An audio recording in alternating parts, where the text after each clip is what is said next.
Hey guys, मैं हूं सूरज कन्याल और स्वागत करता हूं आपका हाईटेक भारत इस यूट्यूब चैनल पर। तो दोस्तों, बिना किसी देरी के चलिए वीडियो स्टार्ट करते हैं। हे गाइस, आज की इस वीडियो में हम जानेंगे कि आप कैसे गूगल स्लाइड्स एप्लीकेशन के अंदर अंडू और रीडू कैसे कर सकते हैं। वही दोनों चीज़ आज की इस वीडियो में हम जानेंगे, जहाँ पर गूगल स्लाइड्स एप्लीकेशन आपको जो है ओपन करनी है। ठीक है, यहाँ पर हम क्या करते हैं, कोई प्रेजेंटेशन ओपन कर लेते हैं पहले से जो हमने बनाया था। ठीक है, यहाँ पर हम इसके ऊपर टैप करके इसको जो है इसको एडिट करते हैं। जहाँ पर आप देख सकते हैं इस तरीके से आप जो है इसमें इसको मतलब किस तरीके से आप जो है इसमें अंडू और रीडू कर सकते हो, मैं आपको बताता हूँ। समझो मैंने इसको डिस्प्लेस कर दिया और गलती से मेरे को अभी इसको जो है सही से वापस से जहाँ पे था वहाँ पे लेके आना है, तो कैसे कर सकता हूँ। तो उसके लिए मुझे जो है यूज़ करना होगा अंडू।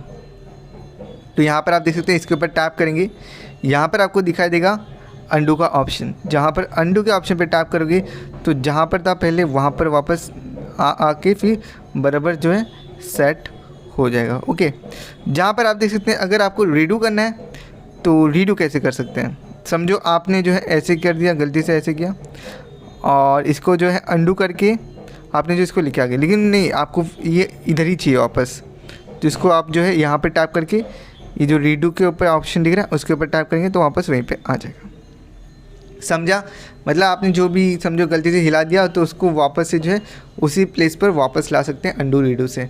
और भी चीज़ें कर सकते हैं, लाइक अगर आप टेक्स्ट को जो है बैक कर दिए तो है ना, टेक्स्ट को वापस से पहले जैसा करने के लिए आप जो है अंडू पे टाइप करें तो पहले जैसा हो जाएगा। अगर वापस से जैसा था वैसा करना है तो यहाँ पर रीडू कर सकते हैं। ठीक है, तो वीडियो अच्छी लगी वीडियो को जैसे लाइक करिएगा, नहीं तो इस चैनल को सब्सक्राइब करिएगा। जहाँ पर अंडू रीडू कहाँ देखने मिलता है मैंने आपको बता दिया। मिलता है नेक्स्ट वीडियो में, तब तक के लिए बाय।